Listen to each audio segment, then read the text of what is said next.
Welcome to Chillin' 101. We hope this video helps. You begin by confirming essentials, an active Nordvpn subscription, and your account email and password.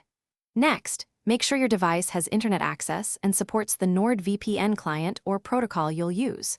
Once you've checked compatibility, choose whether to install the official app or configure a manual VPN profile. App is simpler. Manual gives protocol control.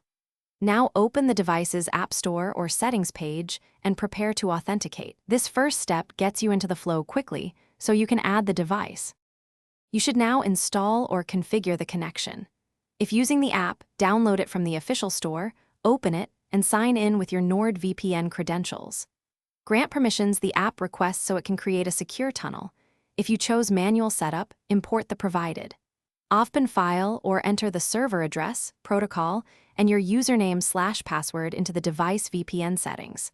Once configured, pick a server location and test a connection. This ensures routing and DNS behave as expected before you finalize. Finish by connecting and confirming that your public IP and DNS reflect the VPN. You should enable auto-connect or startup options so the device stays protected. Make a short test. Access geo-restricted content, or run a leak check to confirm encryption. If something goes wrong, restart the device, verify your login details, and switch to another protocol like OpenVPN or ICAV2. Sometimes servers are overloaded. If problems persist, remove and reinstall the app or re-import the profile. Then try connecting again. Thanks for watching. Consider subscribing if we helped you.